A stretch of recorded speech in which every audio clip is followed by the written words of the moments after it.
Hey everyone, this is Teresa, homeless addict in recovery here in Fayetteville, Arkansas, and I'm posting this video for those of you with a shorter attention span. So I made a video earlier that's about 17 minutes long where I revealed the truth behind my depression, and I'm going to call that video The Truth Behind My Depression.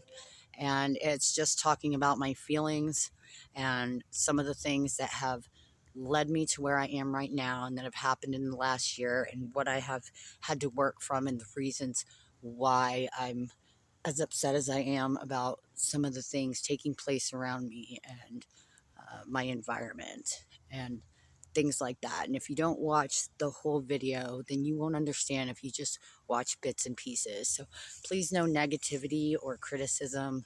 I won't respond to it because this is my channel and this is my outlet, and I am just trying to share the things that I have experienced and that I know other people out there are experiencing as well, if not much worse. And I am trying to help make a difference in those things. So, a brief overview.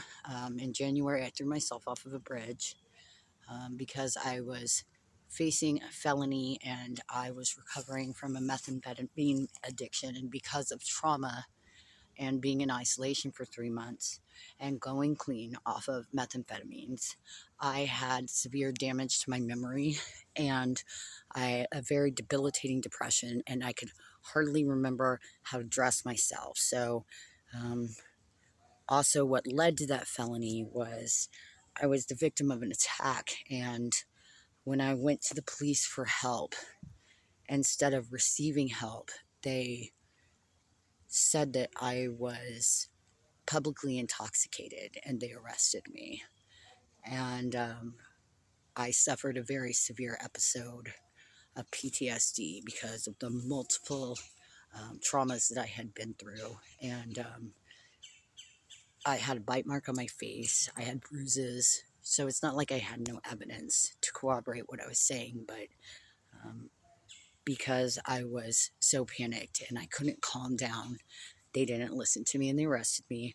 And that led to another arrest that I don't even remember. And then the third arrest, I fought back because I was scared and I was still floating in and out of myself, which is common with severe PTSD episodes, um, depending on the trauma inflicted, especially.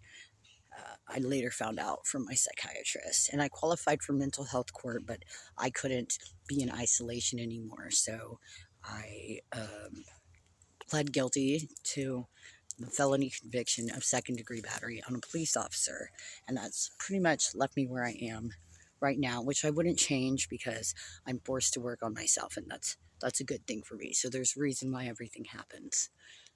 But I just wanted to give an overview of some of the things I've experienced in the last year and why I'm working so hard, and give an idea of how hard it is for me at times. So, people who hear me speak on these experiences will be less apt to say that I have a victim mentality, which is what I heard from one of my other videos, which is, if you knew me, so ridiculous that I don't even know how to go into detail of why it's so ridiculous. There, I've been through so many different things, and I've worked so hard in my life. I've raised children, um, held down jobs, and just had so many different experiences in my life.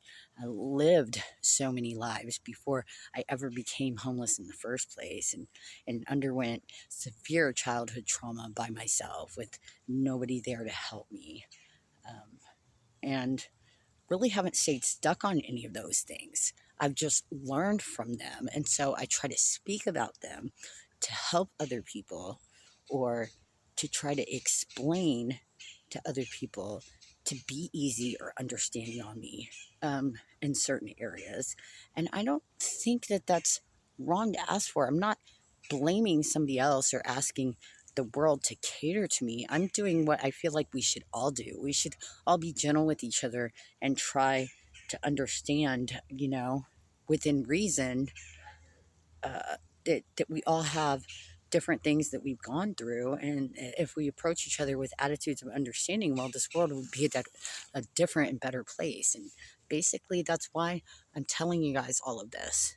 So you can understand my intentions and know that I'm speaking on these things not to portray myself as a victim, but just as somebody else who knows what these experiences are like, what injustice is like, and who has a voice and who wants to speak out and wants to encourage other people to, and to not be afraid.